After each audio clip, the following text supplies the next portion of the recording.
Hello, I'm Reverend Dr. William J. Barber II, co-chair of the Poor People's Campaign and president of Repairs of the Breach. And today we are here for the second Moral Monday of the 100 days of Moral Monday, first 100 days Moral Monday for the healing of the nation. And we are here today and we are serious. We are not playing this. These are serious times. Let me make it clear, as my friend Mary Kay Henry is here and Reverend Dr. Liz Theo Harris and Saru Jaraman are here, and people from all over the country. 62 million people make less than a living wage, a wage of $15 an hour. It's time, it's past time for 15 and a union. It's past time for one fair wage. This is the thing we want the media to understand. The fight to raise the minimum wage to a living wage to 15 is as important as the Civil Rights Act of 1964 and the Voting Rights Act of 1965. For Black people, it's been 0 to 400 years it took us to get to 725. We can't wait any longer. People in Appalachia can't wait any longer. Poor white people, brown people, we cannot wait any longer, and we won't be silent anymore. We want you to be very clear of why we're here. Mary Kay? Amen, Reverend Barber. I'm proud to stand with One Fair Wage, the Fight for 15 and a Union, and the Poor People's Campaign in demanding an immediate action by our federal government in the rescue plan to include the $15 minimum wage and elimination of the sub-minimum tipped wage and union rights for all. Indeed, indeed, indeed. And fight for 15, you're right in there. We mean fight for 15, non-violently, it's truth and justice, but this is a fight and it must happen right now and we must win. Reverend Liz Theo Harris. Thank you so much. It's so great to be here, and thanks everybody for joining us. We have folks all over the country today, from West Virginia, from Illinois, from Colorado, from Arizona, from New York, from California, and from our own capital, Washington, D.C. It's important for us to hear why we need 15 immediately for all workers, including tip workers. It's important for us to know everybody must be in, nobody out. And we need union rights, the right to organize, and the right to make right what is not yet right. And so it's my honor now to introduce the director of One Fair Wage, one of the powerful partners that we're coming together here for the Moral Monday on Raise the Wage. Saru Jayaraman, thank you so much for being with us, and it's great to be here. Glad you're with us, Saru. Thank you so much, Reverend Barber, Reverend Liz, Mary Kay. It's great to be in partnership with all of you putting on this National Day of Action for Moral Monday.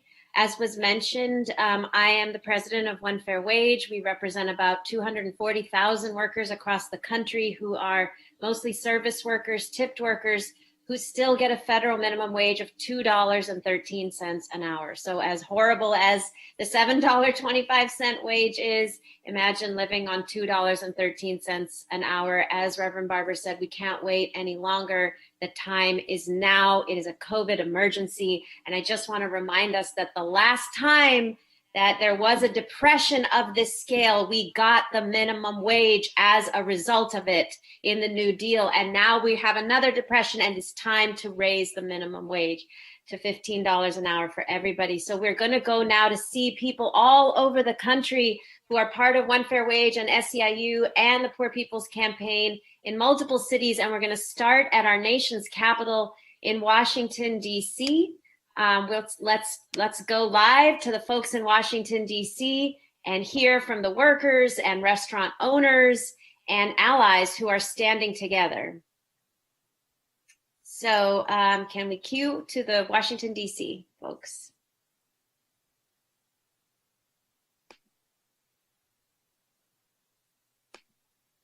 Pat, we need you to unmute.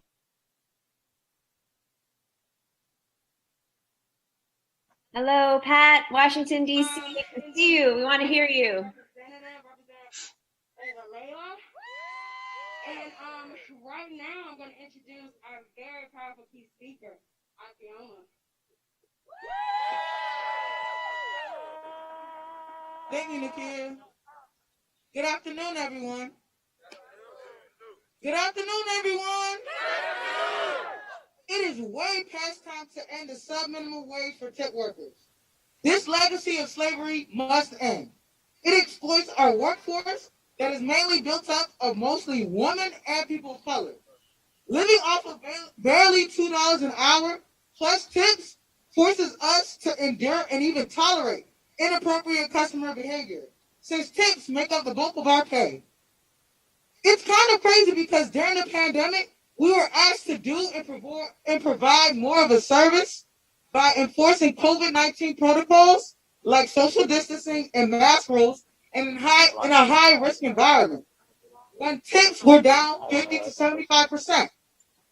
Many of us workers that were furloughed and even laid off still are ineligible for unemployment because, again, our sub-minimum wage, including the tips, were too low to qualify. Plus, you add in how complicated and difficult to navigate the unemployment system is, us tip workers never really had a chance. Now let me tell you a little bit about me. My name is Ifomi Zimako, and I have been a hospitality professional for over 5 years in DC and its surrounding areas. As restaurant workers, serving people is our passion. And during the pandemic, we did exactly that, plus so much more. In order to build a more resilient service industry, we must raise the wages of the people who feed our communities to ensure that they can even afford to feed their own families. It's been heartbreaking to hear what some of my colleagues are experiencing during this turbulent period in our lives. We have a chance to fix all of that. During this time of reconstruction, in order for us to build back better, we need one fair wage, a full minimum wage, plus tips on top of that. Yes. We trust President Biden and Vice President Harris to remember that every human is essential. Sorry. Thank you very much for endorsing one fair wage in your platform. We appreciate you both and are extremely excited to welcome in this new administration. Our support is ready as you fulfill your promises to build back better for us all. And that includes passing a $15 minimum wage with tips on top. Thank you, everyone. Now say it with me. When we fight, we win. When we fight, we win. When we fight, we win. When we fight, we win. When we fight, we win. When we fight, we win. Thank you. Enjoy the rest of your day. Thank you so much, DC. That's wonderful. We want to also ask that when people are chanting today, after they say when we fight, we win, we say forward together, not one step back. Make sure we add that in. All right. We'll let people know. Forward together, not one step back, for sure. Let's switch over to hear from folks in New York Microphone City. is on. Let's hear from the folks in New York City. You're on. We are here in New York City with restaurant workers and restaurant owners, thanking Chuck Schumer for the Raise the Wage Act, and also encouraging him to stay strong and keep his pockets in check and not let this bill pass without all workers in it. All workers in this country getting $15 an hour, including tip workers. Passing this would be huge. It would do away with 150 years of subhuman labor, the subservient labor. There are people in this country making $2.13 an hour by their employer. They're getting paid that much by their employer, and they're expected to live entirely off of it. This bill would change that. We are thanking Chuck Schumer. We need him to stand strong, and he brought the country name? Mariachi, son de mi tierra. Son de mi tierra. For a serenata. This is Natasha, a worker in New York City. She's a bartender on the left street. Hi, my name is Natasha. I'm here today out in the freezing cold because there are so many workers, service industry professionals in New York City who every single day to make a living have to work out in temperatures below 32 degrees. We are here today because we are not the priority for vaccines, yet we have to expose ourselves every single day to people who do not wear masks. We have to be closer to people than 6 feet just to make a living, and many people across the country only make $2.13 an hour for that. This is an absolute unacceptable injustice, and we, as the service industry professionals of New York and America, deserve the respect to actually make a fair minimum wage And we hope that Schumer stands strong and supports this and includes restaurant workers in the Raise the Wage Act. Thank you.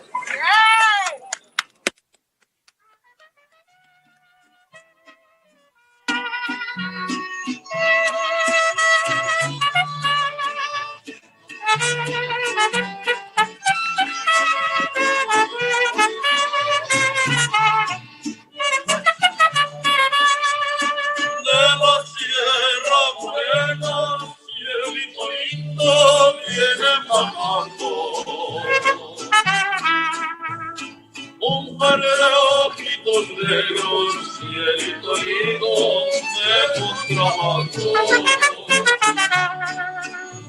De la sierra morena, cielito lindo, viene bajando.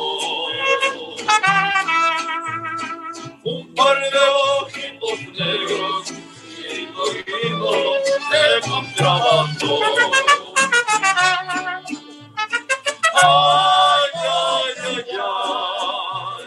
Thank you so much, New York City. We're gonna move on to the next city, but we really appreciate folks in New York City being with us. And Reverend Barber, do you wanna just lead us again in the forward together, not one step back? Is that right?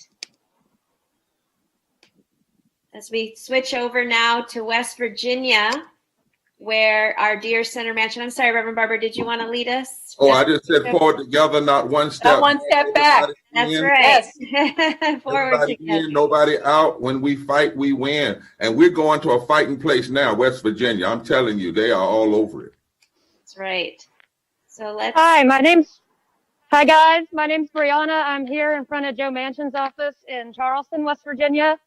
And he's right. West Virginia's got a dark and bloody history of our people being treated terribly. And right now, with our essential workers out on the front lines in these small coal towns with no space in the hospitals, we need that $15 more than ever, especially our service workers, our restaurant workers. They are on the front lines.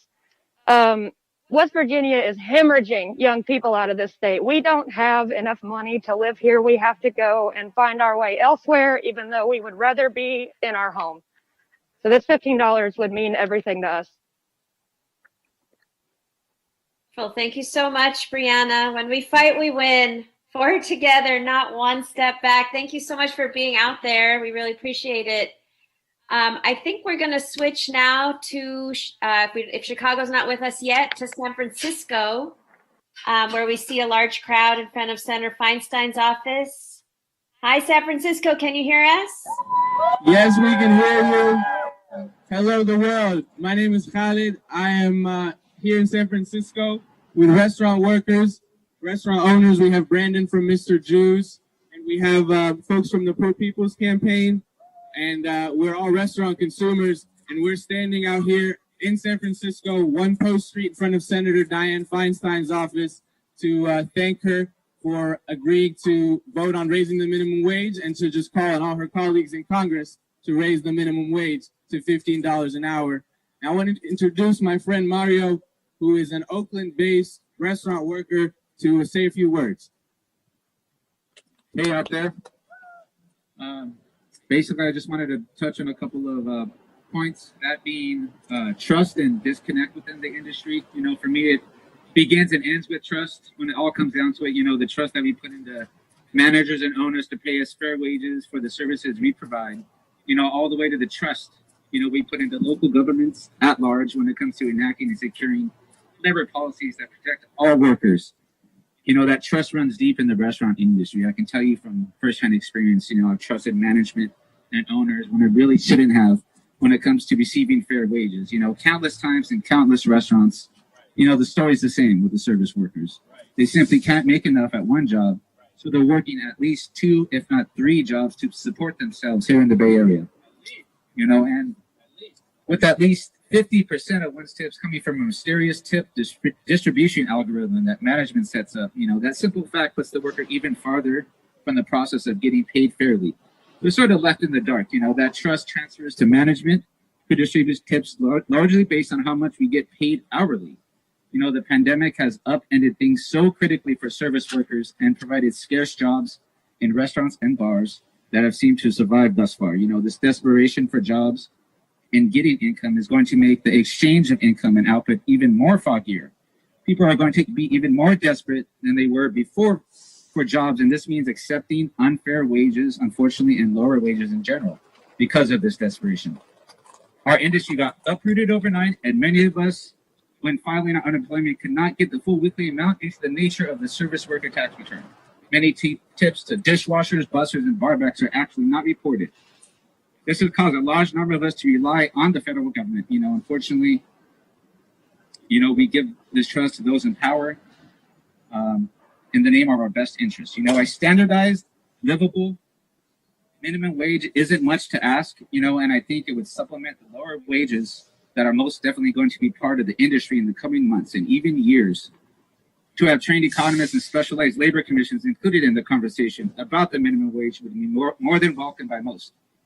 The only country in the industrialized world that relies on politicians instead of trained economists and labor experts. We need large-scale wage implementation changes just to account for the lopsided past 30 years of cost of living and paid wages ratio.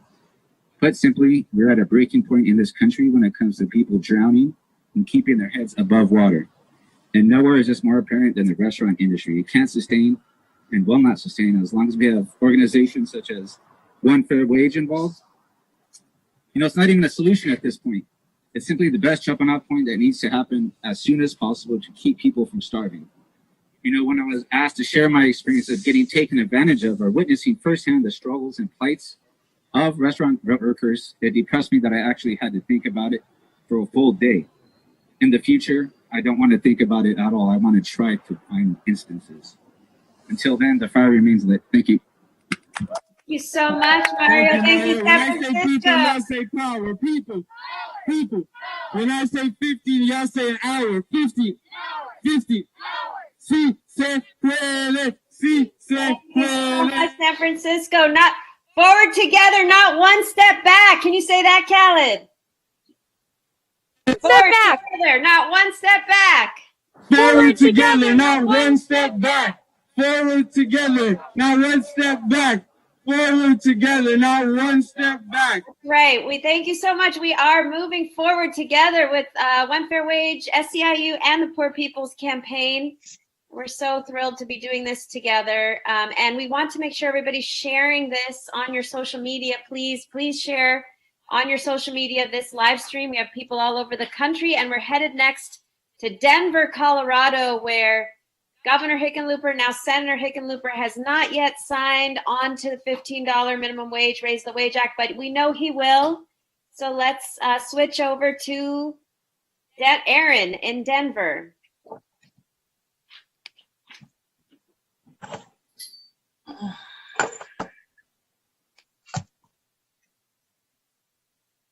How you guys doing? Bear with me one moment. Get you switched over so we can see there. And there he is. Boom. Hello. You're good. Johnny down in Denver. We have Whitney here to speak. Sorry, the turnout's not that bad, but they turned us away a little bit. Can you hear me? Yeah.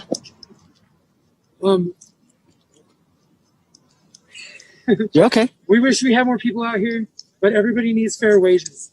There's no sense in paying people nothing. It's been slavery for far too long. There's people working far too many jobs to just make ends meet. And right now, nobody has the money to do anything. And we have people coming after us for debts that we owe, that we can't pay. We are incurring more and more charges on top of charges for things that we can't get paid because we have no money. It's impossible to get unemployment. That's another thing that's going on right down the street, so there's not a lot of people here. We have Whitney speaking here in just a little bit. Perfect. She'll be up here. Is it right now? Yep. It's good. I can't hear anything, but it's okay.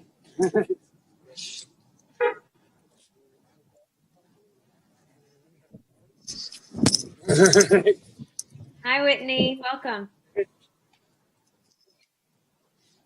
Hi, folks. My name is Whitney Aris, and I own the Preservery here in Denver. We're a full-service restaurant and bar. And I'm here today in the freezing cold. my only day off because I'm very passionate about this issue of fair wages.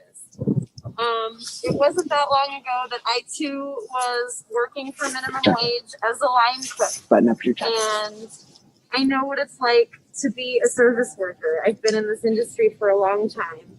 And I'm frankly sick and tired of business owners saying that they can't afford to pay their people.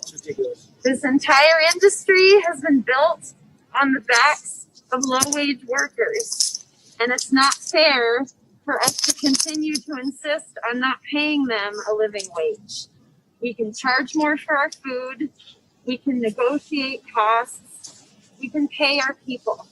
It's not too much to ask. Oh, okay. You're good. You're good.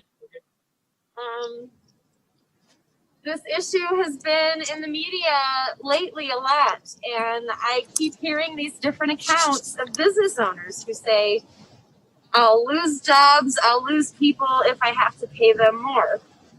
Run your businesses better. We can do this, and it's not easy. It's going to be hard. Great change and great progress can only come with growing pains. We have to accept that we're not paying our people enough, and we must do better. That's all I have to say. Thank you so much, Whitney. Great to be with you. Hopefully your senator hears you. Senator Hickenlooper was a business owner himself, owned a brewery. We know that he, like you, can come around to actually realizing we need $15 now. Thank you so much. We're going to switch over to Phoenix now, where also we've got two senators, Senator Kelly and Senator Sinema, who have not yet signed on. Everybody get ready. We're so happy to see you, Phoenix. Yeah. Can't take it no more. Can't take it no more. Can't take it no more. Can't take it no more. Can't take it no more. Can't take it no more. Can't take it no more. My name is Jacob Cordes. I'm an organizer out here with One Fair Wage. We're out here with Arizona Jews for Justice. We are out here with the Poor People's Campaign, and we are out here with Lucha right now to get that sub-minimum wage removed, to get the minimum wage raised to $15 an hour with tips on top. We have brought out a worker, Haley. Haley, ready to go ahead? I'm ready to go. Go ahead. My name is Haley, and I am a tipped worker. I am suffering through this pandemic. I'm here on behalf of One Fair Wage. I am demanding of Kirsten Sinema to raise the sub-minimum wage to $15 an hour with tips on top. It is not enough. Living wage has gone up. The sub-minimum wages stay the same. We are here with everybody, and thank you so much for showing us solidarity. I am not living through this anymore, and we're making our demands today. We're demanding the sub-minimum wage be raised to $15 with tips on top. Come on now. Thank you so much. I really appreciate it. Thank you so much in Phoenix. We're so happy to be with you. I don't know if Chicago joined us. I know we were having some tech difficulties from Chicago where it's super cold, but I know the folks in Chicago are out there. Aquí estoy. Well, okay, great. Go ahead, Adriana. Are you calling from Chicago? Sí. Okay. We had a group of workers out in front of Senator Duckworth and Senator Durbin's offices in Chicago. I don't know if they were able to join us. But if not, we wanted to say that we've got workers all over the country. And we'll get to Adriana in a minute. I know we were going to have different people speak first. We were going to hear from all the actions going on all over the country. But I think that the Chicago action was not able to join us via live stream, but we know they're out there in the cold. So I now want to turn it back over to Reverend Barber. We're so happy to be, with united all over the country, calling for $15 with tips on top, together with our partners. So I'm going to turn it back over to Reverend Barber. So I ruin everybody that's on. This is so powerful. We've got tens of thousands of people online. I want folk to understand that. And we've got actions, right, Rob, for people to call. call. You can see it on the screen, how to make these calls. We've got to push our Congress people. We've got to make our voices heard. They have to see our faces. I want to say what I have to say. I'm so moved today. I'd rather, for Liz and Mary Kay and others, I want to adjust to the end and say what I have to say. But before anybody, we need West Virginia to talk to us. And Liz, would you mind if I give my time to West Virginia? I'm doing an assist, like in basketball, I'm assisting. I'm throwing assists because I know Pamela and them can dunk it. See, so I'm assisting. I'm going to give my time now over to West Virginia. And then after that, Liz, you can come on, and Mary Kay, I'll come on kind of at the end. Rob, fix this, work it out. You know how we do. We make the adjustment. But I want to hear from the folk on the front line. So I'm giving it up to West Virginia. Pamela, welcome. I know Amy Jo is going to join us later, and so we'll bring her on then. But Pamela Garrison from West Virginia, if you would go ahead and bring greetings to the Moral Monday today. Yeah, then we can go to Liz and then come back to Amy Jo. Hello, everyone. I'm Pam from Southern West Virginia, which you can probably tell from my Southern drawl. Here in West Virginia, we're used to a fight. We've had to fight to have our work not took advantage of and for a decent wage paid for many, many years. So we've got the fight in us.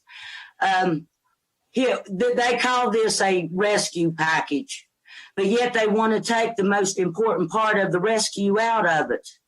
If you want to get our economy going, then you give our people a decent wage. Don't take the main part out of a rescue package. Yes, we need help with the COVID. We need the whole 9 yards. We need the whole thing. If you give people a minimum wage, if you give them a living wage, we can fix the holes in our roofs. We can buy get us a vehicle that we can keep on the road. If you've never had to deal with that, you wouldn't even know, you can't even comprehend those kind of things, to sit and worry of how I'm going to keep a car on the road to be able to get to work. And our legislatures, they play games.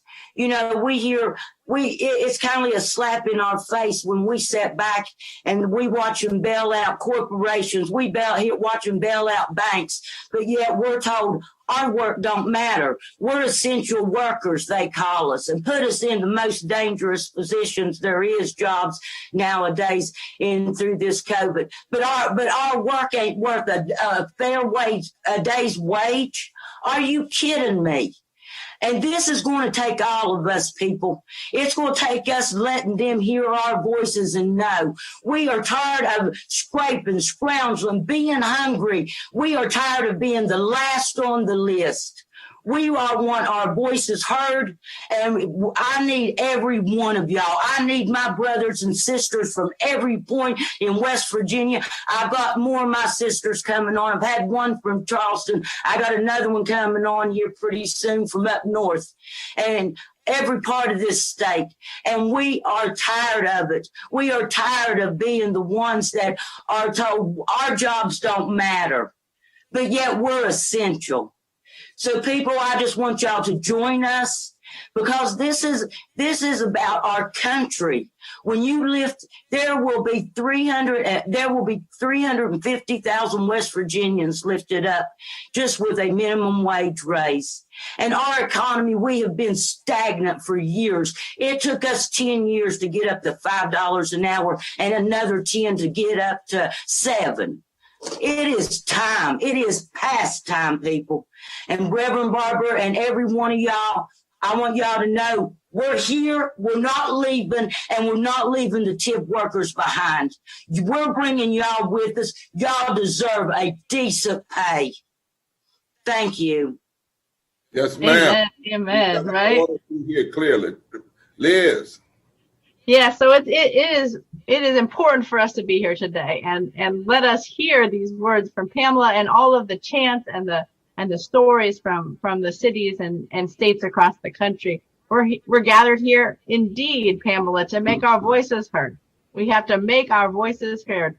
As we sing in the Poor People's Campaign, that song, beautiful song by Miss Yara Allen, somebody's been hurting our people. It's gone on far too long. And we cannot, we will not, we can never be silent anymore, right? And we know that we need to raise the minimum wage, and we need to raise it immediately, not over some years, not over some decades, not over some period of time. We need it now. We know we need to eliminate the subminimum wage. We have to make everybody in, nobody out. And that means recognizing this legacy of slavery, this legacy of discrimination, of trying to pit workers against each other and leave some out. We cannot allow that to happen. And we know we have to defend the rights of all workers to form and to join unions and to organize. We know it's immoral. We know it's wrong to deny living wages, especially at this moment when everyone's talking. We see all those Super Bowl ads about unity, about healing, about banding together through difficult times. Well, what we have heard over and over again, whether it's from SEIU workers, whether it's from One Fair Wage workers, whether it's from other low-wage workers, essential workers who are not being able to get the essentials of life, is stop just calling us essential. Stop just saying that we're so important, and make us have the rights that we deserve and that we need. And that is what we're doing here today. We're talking about raising that wage and making sure everybody is included. In this moment, over the past 10 to 11 months, the richest people in our society have made $1 trillion. And yet, 45% of families who have $40,000, who make $40,000 or less a year, have lost income. We have tens of millions of people on the verge of eviction. We have people with their utilities being cut off, and moms and dads and grandmas and grandpas and cousins and brothers trying to decide, what bills do we pay when we do not have enough resources? And you hear about the debt collectors, and you hear about not being able to get health care. Well, we can raise wages. And what we know is that when you lift from the bottom, when you make sure that everybody has enough to get along, to get around, to be able to get by, that everybody in our society rises. We cannot believe these lies, that if we raise the wages, that it means that people are going to lose work. We cannot believe the lies that if we pay all workers, including tip workers, a living wage, that it's going to hurt. It's going to hurt our society.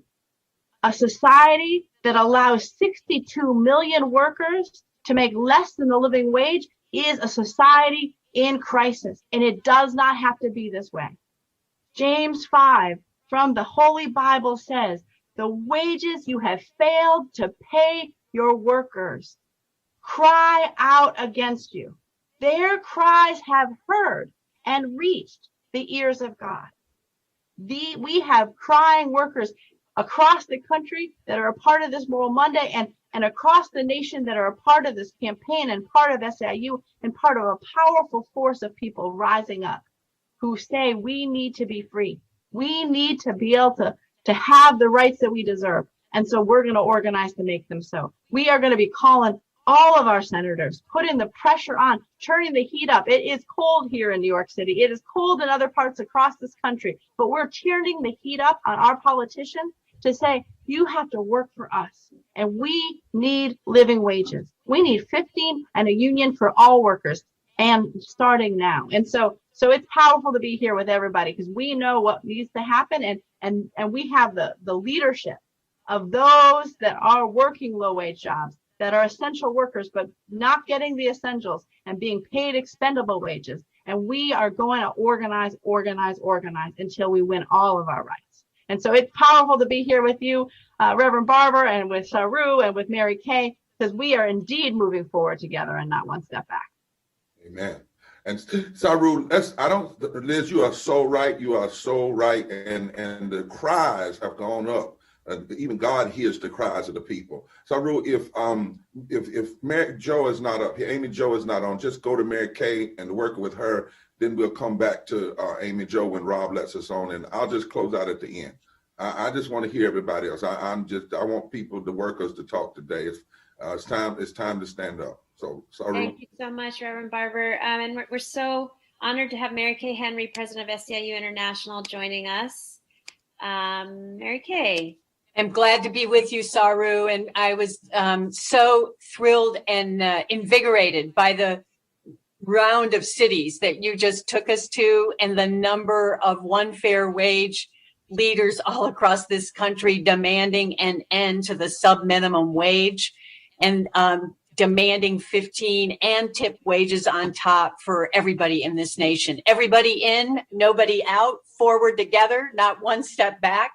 And I agree so much with Pamela from West Virginia and Reverend Liz Theo Harris. Millions of essential workers have been putting their lives on the line to keep our country fed, running, and cared for during this pandemic. And each and every one of those essential workers should be paid a wage that matches the sacrifice that they've been making every day.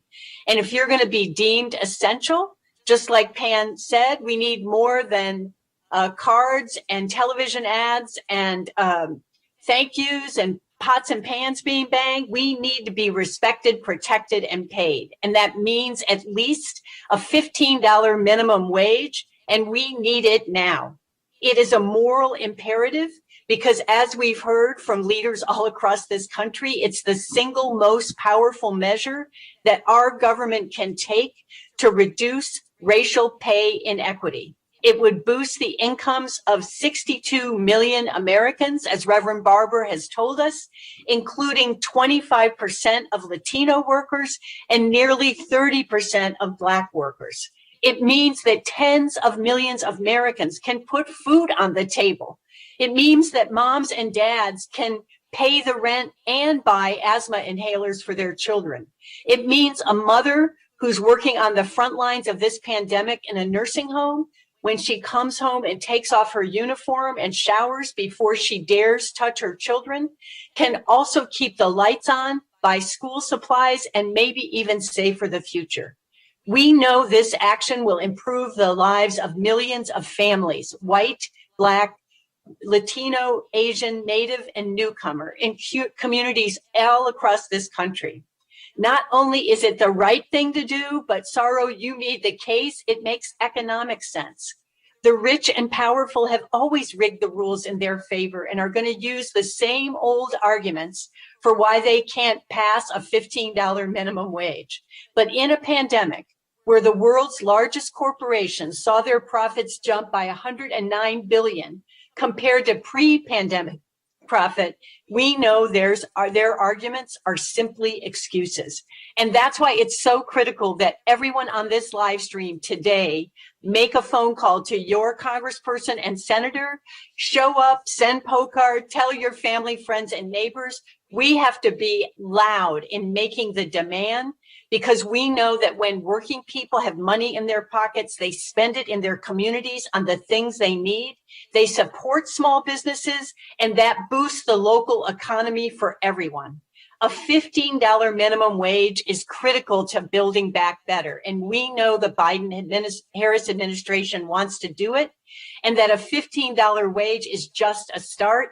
We are not going to stop till this tipped minimum is eliminated, until every worker has the right to form a union and bargain for all the things that make a good life possible: benefits, paid time off, affordable health care, immigration reform, environmental justice. We aren't stopping until every aspect of our lives and the fusion movement that the Poor People's Campaign leads on gets addressed. So let's keep speaking out together. Let's hold our elected officials' feet to the fire. We're going to get this done. And now I want to introduce Adriana Sanchez, a leader in the Fight for 15 in Chicago. Adriana works in McDonald's, and she's going to talk to us about how she has fought for and won higher pay, but that we can't stop until we win 15 and a union for all. Everybody in, nobody left out. And for those of us that don't speak Spanish, you need to go to your globe that looks like at the bottom of your screen and click what English or Spanish. Adriana is going to speak to us in Spanish. Buenos dias, Adriana. Welcome. Hello, good morning. My name is Adriana. I've worked at McDonald's for 18 years, more or less, and I've been in this fight for 5 or 6 years since I started. And I'm here. I'm still here. I'm not going to give up. I will continue to fight until we win. All of us need to make at least $15 or more because we deserve so. We are essential workers, but we are not treated as so. I personally got sick. They didn't pay me while I had COVID, and that is not fair. Many of my coworkers also got COVID where I work rather, and we did not get paid, none of us. I am going to stay here. I will continue to fight so that we get paid what we deserve. We are essential workers and we have to be treated as such. Thank you. Gracias, Adriana. Back to you, Saru. Thank you. Gracias, Adriana. My dear sister, Mary Kay. Saru, I'm telling you, when we hook up, all of us together, fight for 15, one fair wage, SEIU, Poor People's Campaign, we're going to make history. We're going to come out of this depression, and we're going to do it like they did it back in the 1930s. We're going to be better. And guess what? We got Amy Jo now from West Virginia. Another sister from West Virginia. She wants to say a word, and then we'll take it to you, and y'all let me know when it's close to the end, and I want to say a few things. Amy Jo, where are you? I'm doing well, Reverend Barber. How are you? I'm going to apologize. I don't have, my Wi-Fi is not steady enough today to allow me to do video. So I apologize. We hear your voice. That's good. So I'm Amy Jo from West Virginia. And when I think about what this $15 an hour minimum wage can do, I'm thinking about our child care providers, who are mainly women in the state of West Virginia, who are working for poverty wages. I'm thinking about the home health aides who take care of our loved ones, who are working for poverty wages. I think about the cashiers and the waitresses. And all I can think is this: if we're going to live in a society that preaches to us that we need to pull ourselves up by our bootstraps, then we cannot still be in the same society that tells us that we don't deserve the bootstraps to pull up. And that's how I see this whole thing. You know, I've been told a lot of things in my life when it comes to relying on safety net programs for assistance. And I've been told that people are tired of paying their tax dollars to feed my children, and the things people have said to me in the past have been hurtful and very demeaning. And so I think we need to use that narrative. I mean, if we do $15 an hour, it'll lift millions of people over the poverty line. It'll really, release some of us from being ensnared in that safety net, because the safety net, it doesn't really catch us. It ensnares us, and we have a heck of a time getting out of it. And so those are the things that I think about when I think about how a $15 an hour minimum wage would affect the West Virginians. You know, we're blessed here, actually, compared to the nation, because our minimum wage is $8.75. And so to a lot of us, that's a blessing, because we're not working for that federal minimum wage. But years ago, Workforce put out a study saying that it would require no less than $16 an hour for us just to meet our basic needs. That's not buying anything extra. That's not putting our kids through school. It's not being able to buy birthday presents, right? And so I read a report the other day that said with one child, a 3-person household would make $21 an hour right now to be able to be financially stable. And so those are the conditions of the people here in West Virginia. Thank you. Back to you, Saru. Forward together, not one step back. Forward together, not one step back. Thank you so much, Amy Jo and Adriana, Mary Kay, Reverend Barber. I know the local actions, it's so cold where everybody is, that we just want to see them once again before they wrap up out there. So one of the things that we wanted to share and show is that in Washington, D.C. and in many of these cities, you'll see Elena, the essential worker. She's also maybe up on your screen. She is our new Rosie the Riveter. She represents for us essential workers across the country, and all workers are essential. She's an essential worker who is fighting to say we don't need clapping. We don't just need a clap on the back. We need to be paid. We need to be paid a $15 minimum wage with tips on top. And so we've been bringing her out in front of the Capitol and all over the country. And she represents the millions and millions and millions of workers across this country who are working for less than $15 an hour. And in our case with One Fair Wage, she represents also the 14 million restaurant workers across the country and 6 million tipped workers in the United States who are still working for less than the minimum wage, for a federal minimum wage of $2.13 an hour, which is a literal legacy of slavery, as we've been saying. The first tipped workers in the United States to be paid a $0 wage or a sub-minimum wage were Black workers hired after emancipation. And in many cases, they were actually charged to have positions in hotels and restaurants so they could have the privilege of earning tips from white customers. And we've gone from a $0 wage for Black workers post-emancipation all the way up to $2.13 an hour, a $2 wage increase over 150 years.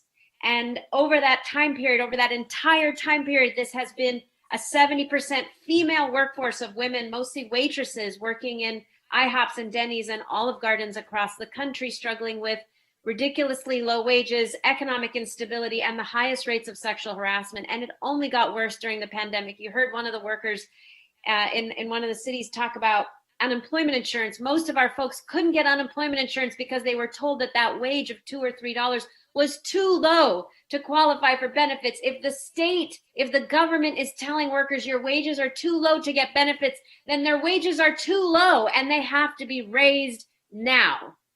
And then these workers were forced to go back to work to do more, to be public health marshals, enforcing social distancing and mask rules on the very same customers from whom they had to get tips.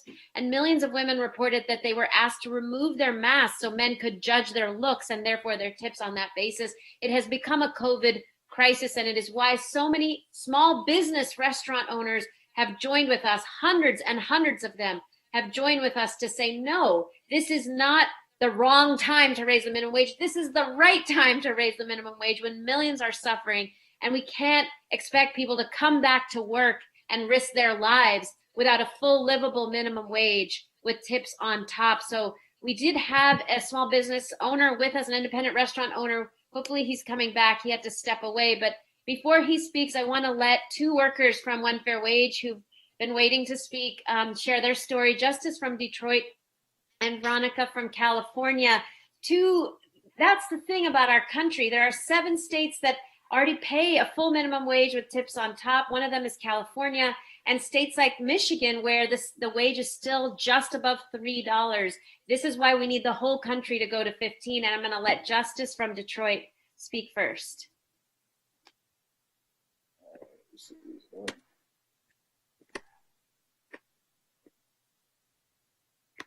This is so powerful, Saru.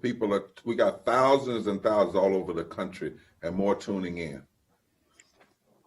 So hey everybody, my name is Justice, and I've been a restaurant worker for about 10 years now. Right now I'm bartending in Detroit, and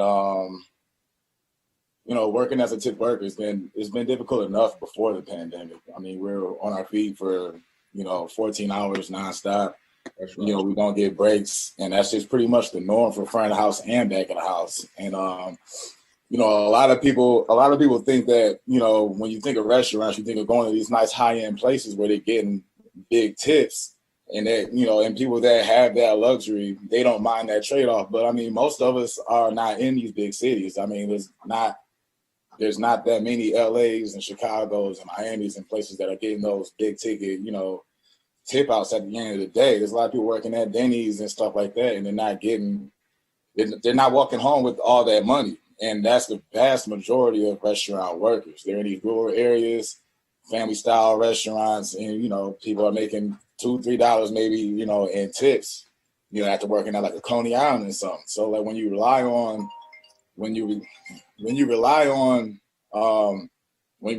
those tips, there's going to be people that are going to pay you as little as possible. I mean, especially now when people are financially strapped and just want to get out. They kind of force the issue a little bit, and it doesn't help that I know in Michigan we just opened back up. Our restaurants were completely closed. We were and we're only at 25% capacity. So I mean, that's because of these mandates, and we have a 10 o'clock curfew. So I work and I base my whole weekly pay off of volume, working from 10 p.m. to 2 a.m., that's when we get most of our money on Friday and Saturday night from 10 to 2. I budget my week off of that. That's completely gone now. The hours that we are open, like I said, we can only have a quarter of the capacity. So, I mean, the math, I mean, you see quickly, the math doesn't add up. It makes you question whether it's worth taking the risk when the only other alternative is, you know, waiting on unemployment insurance. And we all know that there's been gaps and there's been all kinds of difficulties and uncertainty. And if you're a tip worker, you maybe weren't even able to claim your own tips. You were relying on your employer to claim the tips for you. And you might just now be finding out that that's how they're basing your unemployment payout based off of that. And then you find out that your work wasn't being, you know, your tips weren't being claimed properly. And now, you know, you're not getting a fair shake with unemployment. I mean, I applied for unemployment. I had a hard time. I'm not getting mine now. And, you know, my job didn't even open back up since the state opened back up. You know, I ain't getting no stimulus checks. So, I mean, I'm in limbo. So, I mean, it's just a lot of complications that are coming with everything. I mean, and also just, you know, being an African American in the service industry, there's an expectation that I'm not qualified to make these cocktails and do this and that just because I'm Black. But I find myself, before I can start doing my job, I got to convince people that I'm competent in the first place in ways that my white counterparts, or non-Black counterparts don't have to. You know, it's an assumption that they're qualified. You know what I mean? The typical bartender is tattooed, handlebar mustache, whatever, with the apron and all that stuff. You know, but I got 10 years experience doing this stuff. And, you know, I'm well versed in all this stuff, but I find myself having to prove my worth and my, you know, competency, you know, way more often than necessary. And especially during the pandemic, people don't want to wear these masks. They're upset about all these rules that we have to enforce in order for us to even be able to open our doors to these people. You know, the rules do make sense. You know, it is what it is. There's an inconvenience, but I mean, so is the pandemic, you know, completely. People are getting sick and people are dying. And it's not safe for us to be out here working in the first place, being exposed to all this stuff. But it is what we got. It is what it is. We have to do what we have to do to make a couple dollars, even if it's significantly less than what we're used to. That's what we got to do to make sure we have a couple dollars in our pocket to be okay, you know, for the next day. So you're damned if you do, you're damned if you don't. You don't know if it's going to be worth it, but you can't always wait for unemployment to do what they say they're going to do. I haven't heard from them in weeks. You know what I mean? So, like, yeah, we need to professionalize the industry. We need to make people respect what we do. A $15 minimum wage would be a start, just a start. And, you know, we need relief. You know, we need a relief deal for full recovery, man. I mean, thank you so we much. include a $15 minimum wage, and we need tips on top. We hear you. We need 15 now. Not everyone together. No step back. Thank you so much, Justice. Really appreciate it. I know we're running out of time. We really appreciate your voice. We have another worker and a small business owner. Then we're going to try to wrap it up as quickly as possible. So I just want to let Veronica from California say a few words where we do have one fair wage. So my name is Veronica, and as Saru said, I am in California. I've been here for the past 2 years. However, prior to this, I was working in restaurants for the past 8 years in New York City. So I have experienced both sides of the coin. We absolutely need to keep the Raise the Wage Act in the plan. Restaurant workers are uniquely positioned in that they are essential workers, but they have some of the least protections. And as Justice said, most of my colleagues have been on and off of unemployment for the past year due to the pandemic. They've run through whatever limited savings that they have, which is already super limited because based on a tip system, in the hospitality industry, it's really unstable and it's hard to plan because you're focusing on your busy and your slow season. And all of that can be rectified by raising the minimum wage and paying workers a livable working wage of $15 an hour plus tips. Thank you so much, Veronica. I really appreciate it. We also have a small business employer with us, Brian Kaiser, who's owned several restaurants. Thank you, Brian, for joining us. Hey, Brian. You're on mute, Brian. There you go. I think I'm unmuted now, right? Good to see you, Reverend. Good to see you, Saru, and everybody else on this call. I'll be quick, but I own a restaurant called Casa Lula in New York City. I've been involved in this movement for 5 or 6 years, and I want to congratulate you all on your hard work and the progress we are making. We're not over the finish line yet, but we're a lot closer than we were 5 years ago, so you should all be really proud of your work. I want you to remember that you're going to be faced with lies constantly about what raising wages is going to do to the economy. People say if we raise wages, we're going to lose jobs. Businesses are going to have to close. They're going to cut jobs. And there's no example of this being true. For the entire history of this country, when wages have been raised, the economy has boomed. The best example is in the 90s when minimum wage was last increased. It was followed by the largest economic boom since World War II, or since the boom after World War II. It's just not true that raising wages costs jobs. It brings money into the economy, gives money to people who need it and who spend it, and each dollar of increase into the economy gets spent 7 times. So it's good for the economy, not bad for the economy, good for jobs, not bad for jobs when we raise wages. And it's so often that when wages are raised, that tipped servers, tipped employees get left behind. So keep your voices loud, keep being heard, keep contacting your elected officials, and don't let them leave tipped workers behind when the negotiations start to happen. Thanks a lot. Thanks, Brian. I think one of the things to remember is, as much as we're hearing from, even Senator Manchin and others that they're worried about small business, the truth is that small businesses like Brian's restaurant Casa Lula depend on people being able to consume. And small businesses across the country, even especially in rural places like West Virginia and parts of Arizona, we know that small businesses in those states rely on workers being paid enough to be able to eat out, rely on not just a one-time cash grant from the government, but the ability to consume going forward. So this can really be good for small business in the long run. And we know that this minimum wage is phased in over several years in a way that can work for all of us. So I'm just going to hand it over to Reverend Barber. And before I do, just say thank you, everybody, for joining us. This is such an important moment to remember. This is the right time, not the wrong time. This is the right time to raise the minimum wage when millions of people are starving, and small businesses rely on them to get back to work, to be paid enough to consume, and for all of us to enjoy the coming out of this depression that we really need by raising the minimum wage. So thanks, everybody. And Reverend Barber, I'm going to let you close. And Saru, thank you so much. And I'm glad you said that last word, depression, that we were in before COVID. That's the truth we have to tell. The low-wage workers, tip workers, people making less than 15 were already in a kind of depression before COVID. For 143 million poor and low-wealth people in this, 140 million poor and low-wealth people in this country before COVID, and 250,000 people dying a year. This is deadly. 700 people dying a day from poverty. Many of them were low-wage workers, tip workers, people getting sick unnecessarily, on top of millions of people without health care. We also have to say very clearly, as you all called today, there's some truths we cannot back up on. When people say they're worried about small businesses, ask them, have they voted for universal health care for everybody? Because if they were really worried about small businesses and their costs, they would pass universal health care so that small businesses didn't have to pay that money.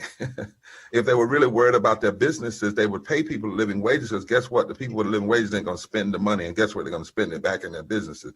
We have to tell the truth in this moment. We cannot get this close and then fall back. We want everybody to take action today. We want everybody calling and telling people to call.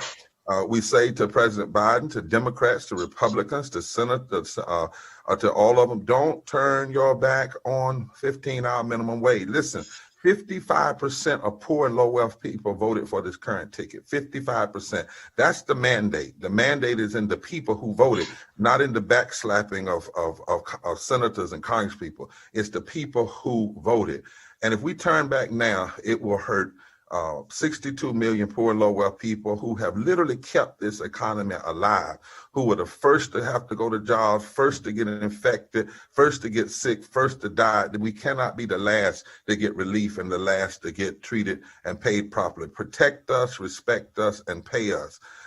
There also, the truth of the matter is, there can be no domestic tranquility without the establishment of justice. That's not what William Barber says, or Saru says, or Mary Kay says, or Liz says, or these workers. That's what the Constitution says.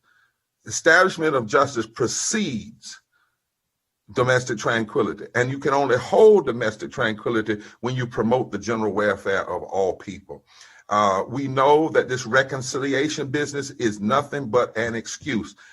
We pulled some records. We got some lawyers to look at it. The fact of the matter is, every time Republicans wanted to pass tax cuts and cut welfare, they used reconciliation. On one time, when the parliamentarian gave them the wrong answer, they fired the parliamentarian, got another parliamentarian to give them the right answer.